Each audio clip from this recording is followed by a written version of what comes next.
This week's edition of Church Media Design TV is sponsored by dan'sinnkandtoner.com, wholesale ink and toner, and a whole lot more.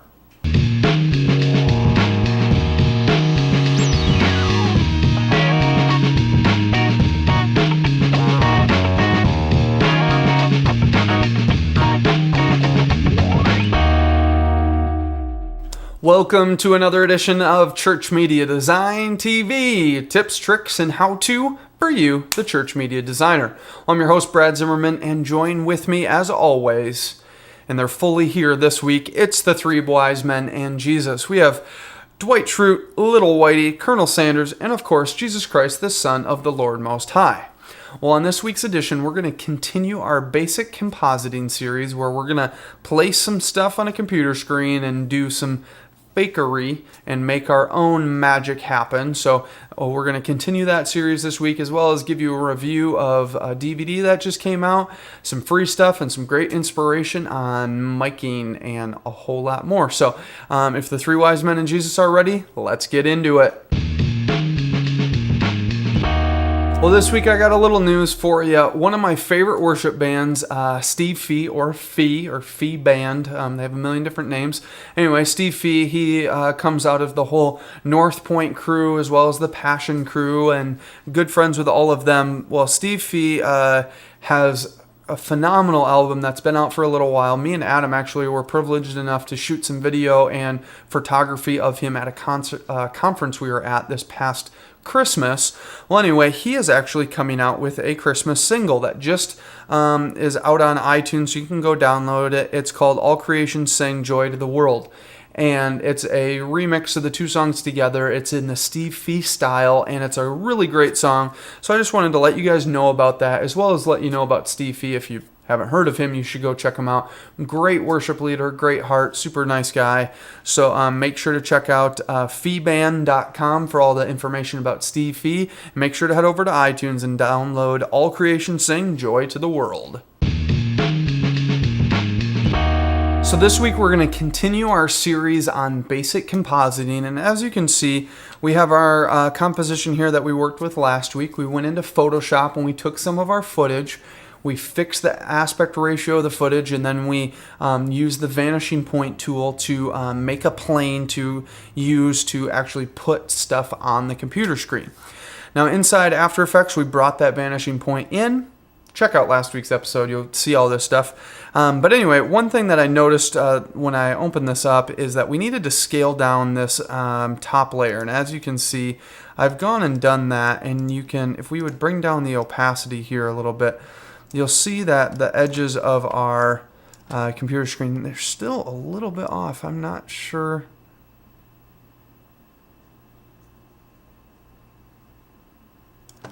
Why that is the way it is. That's just the way it is. Some things never want to change. So we'll just say 99%. I'm not really sure why that needs to be at 99% when everything else is not. But all that to say, maybe I'll figure it out and tell you later.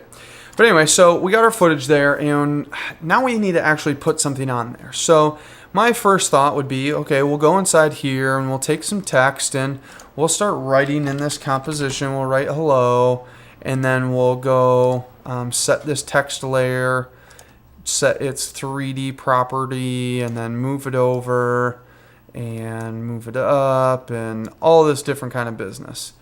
Well, that would be a good idea, but it's not on the right angle because the camera's not actually set up to look at that screen straight on. It's still looking at an angle. So we need some way to actually place stuff on that one thing.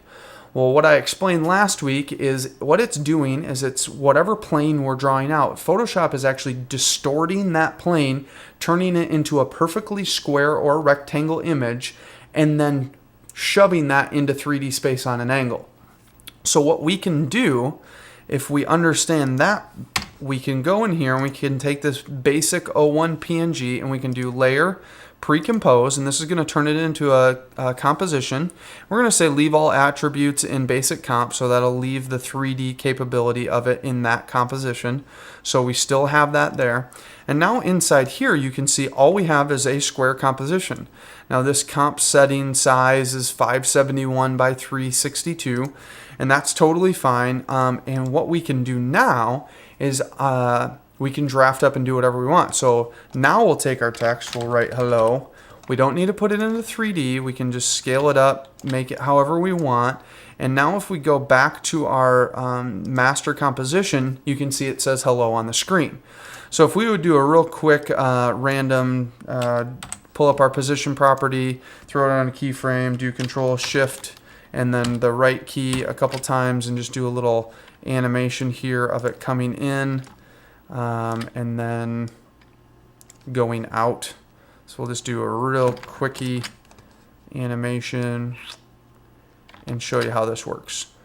So now if we go back to our master composition here, and let's quick rename this so we have some sanity here. We'll call this master. Okay, so now we're going to go back to our master composition, and if we go throw down, hit the N key, that sends our N render bracket, do Shift-0. This will do every other frame for us real quick. And you can see this render working here. So it slowly animates out on the screen. He's moving. We could hit 0 and it will do every frame, play it in real time there. So you can see our little animation. It's scrolling hello across the screen. So you could do a sweet Windows 98 screensaver, which would look really dumb, and who wants that on the screen? But what we can do is we can actually now, using this size, we can actually go into Photoshop and mock up whatever we want to mock up. Well, in our video, we made a fake bank website. So I'm just going to go grab our fake little bank website here, and we're going to go back to this composition. I'm just going to drag this bank layer in here, and I'll just scale this up so it fits on my screen just the way I like it.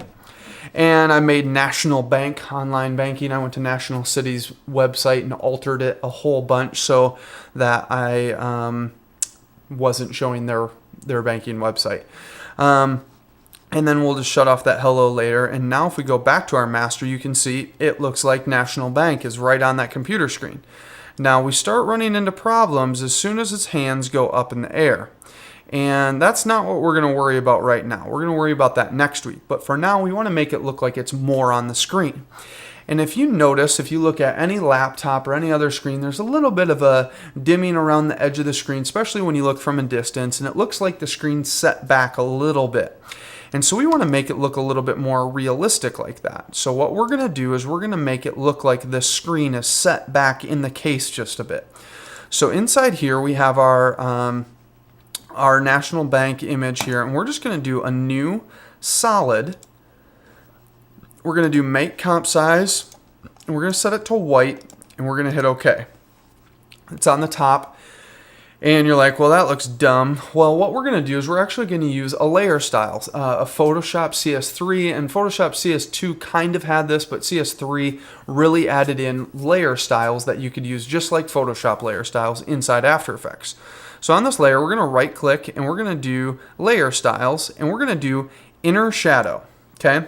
Now with our inner shadow, we can actually mess with these options just like we would inside Photoshop. So we can mess with the angle, the distance, the whole 9 yards. So we're going to take our distance and bring that back to 0. And then we're going to say our size is a little bit bigger, and maybe our choke is a little bit bigger, which is kind of the darkness of it. So we don't want to overdo it too much, but right about there looks pretty nice to me. Now what we're going to do is we need to get rid of the white. So the easiest way to switch this is to change our blending mode. And so we're going to just switch this over to screen. And screen's the wrong one. We're going to switch this over to multiply. I forget my blending modes all the time. Don't feel bad if you forget them too. So now you can see it's got more of an inset look. It's pretty harsh, but we'll go back to our master and take a look. And it looks pretty harsh in our master as well. So we'll go back in here. We'll take our this layer, we'll just hit T, and we'll just drop our transparency down just a little bit until it looks a little less harsh. Go back to our master composition, and you can see it looks like it's inset in the computer a whole lot better than it was before. Now what we also can do is we can take this layer and we can change the blending mode of this layer. So if we would take the blending mode and we just do shift and we can do plus and minus, and that messes with our blending mode. So we're going to just go through here and see if there's any ones we like. So maybe we like lighten, blends it a little bit. Okay, that looks really dumb, classic.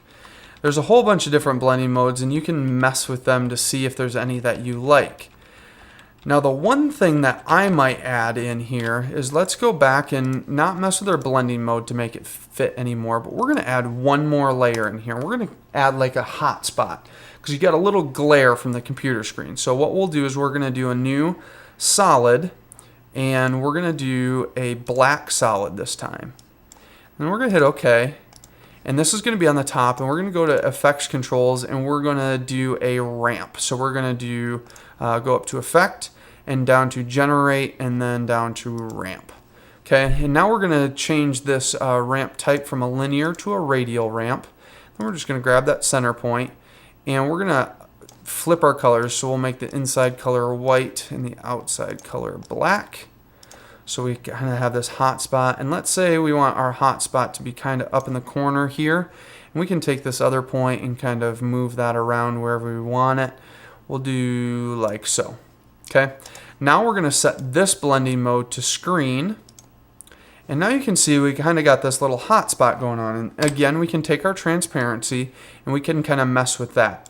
What we also could do is we could pre-compose all of this stuff. So if we do select all those layers and go down to pre-compose, and we can say move all attributes to a new composition, and now we have all that inside a composition here. So now that we have that layer, that black solid in there, and we've changed the blending mode to screen, now we can mess with the brightness value of it so it's not too much, because we just want this to be a subtle highlight.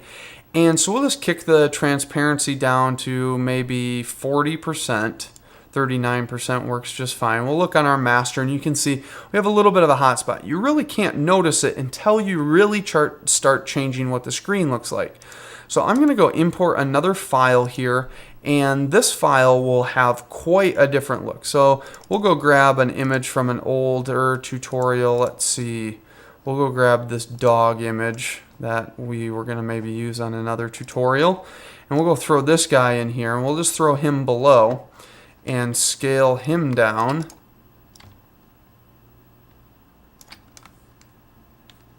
And yet again, we'll lock these top two layers and go look at our screen now on our master comp, and you can kind of see how that highlight really makes it feel a little bit more realistic. We also can change the transparency of this layer down to maybe 90%. And that just kind of fades it into the image a little bit more so it doesn't look too crisp. Because in the end, we don't really want this image to look overly done. But as you can see, it's really easy for us to go in and change and animate all of these different properties. We can throw in a picture of a dog, we can throw in a bank website, we can do whatever we want. Now the thing we're going to work on next week is we're going to go through and I'm going to show you how to, instead of having to hand mask out all of these different keyframes of when his arms come up above the screen and all of that kind of stuff, we don't want to use mask to do that. We're going to use a better way to do that. So we're going to cover that next week on the show. But for now, you can start messing around and animating whatever you want on that computer screen. And as always, I'm going to put the footage for this up on the website. So I'll have this footage. It won't be quite in HD for you, but it will be up there at 640 by 360 so that you can at least mess around with this same footage and test this out for yourself. So head over to the website, ChurchMediaDesign.tv, download the footage and mess around with it for yourself. So check that out and look forward to next week's podcast where we finish up our basic compositing and make sure his fingers don't actually go on top of the image instead of under the image. So stay tuned. Well, this week's inspiration is a little audio for you. I haven't covered audio in quite a long time, and that's because, well, I didn't go to school for audio, and audio is something that I know enough about to get by, but definitely isn't my forte. So I leave that for the people who it is their forte. And one person who I follow via Google Reader is The Ballad of Mr. Fun, which is unessential ramblings about modern church music and the rest of life. And this happens to be by a guy named Reed, who is Mr. Fun, of course. And Reed is the associate music director for North Point Community Church, which is Andy Stanley's church in Atlanta, Georgia. Well, Reed knows a lot about music and posts a lot of different things and is a great resource for music-related topics. And he posts what they do on Sunday mornings and how they did it and what was going on and all that kind of stuff. But one of the cool things is he actually just recently talked about guitar amplifier isolation cabinets and actually has like write-ups and images and schematics on how to build your own. And they're quite detailed and they're quite amazing. And I know that for us and a whole lot of other churches, you deal with how to isolate your guitars, how to isolate your drums, how to mic all of these things, and he covers it all on his blog. So I would check out his blog, which is reedgreven.wordpress.com.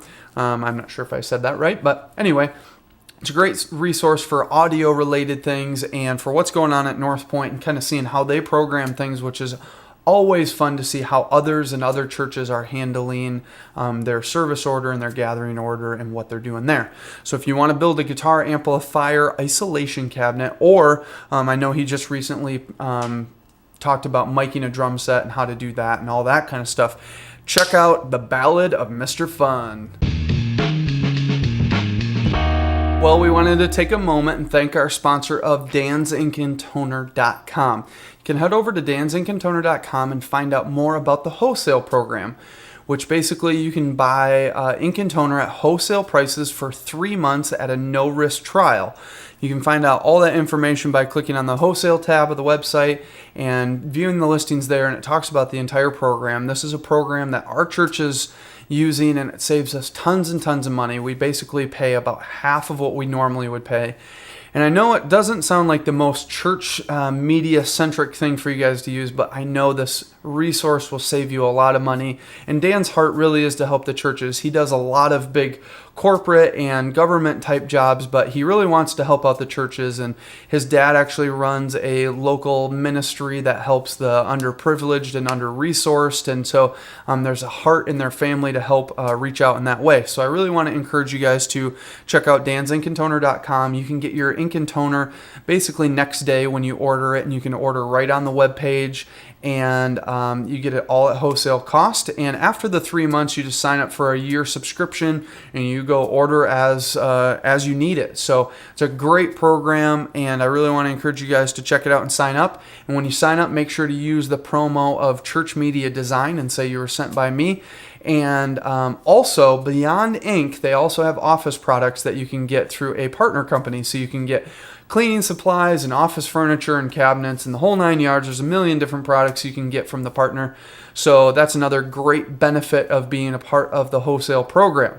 So check out danzinkandtoner.com and the wholesale program.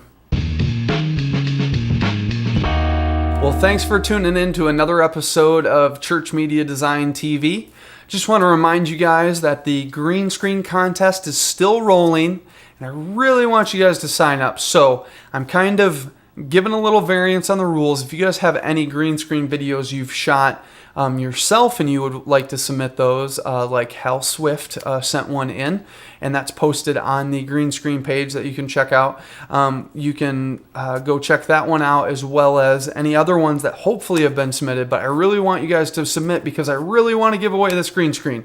So please, please sign up, and you can go download free green screen footage from the website, as well as our logos and theme music to make your own church media design little blooper funny reel or whatever you want to do with it. But please go sign up and be a part of the contest. I really want you guys to check this out and try it out. It doesn't need to be long. It doesn't need to be super crazy. I just really want to get you guys interacting in a part of this contest. And this is like over $50 or $60 value that you're going to get from this. You're going to get a full pipe and sewn fabric green screen as well as the pipe. You'll get a gift card for Home Depot so you can go get your pipe yourself, so that I don't have to ship it. But anyway, so sign up for the green screen contest, as well as you guys can stay in contact and let me know what's going on in your local church and how I can help you through the show. Whether it be problems with Media Shout or how to build a website or how to do a million different things, I would love to know what you guys need in your local church. So please send me an email, brad@ChurchMediaDesign.tv, or hit me up on Facebook and become my friend on there, Brad Zimmerman. Or you can follow us on Twitter, of course. And our Twitter name, my name is CMDTV, and Adams is Adams CMDTV. And you can follow us both on Twitter. And also, I wanted to mention, yet again, we want to just say thank you to all of the new Miro subscribers from all over the world. We're so glad to have you guys part of the show, and it was so great in the past couple weeks having so many more new subscribers to the show in that way. So if you're a new subscriber and you're watching for your first or your 39th time, we really thank you for tuning into the show. So as for me, the three wise men and Jesus, we're saying, see you later.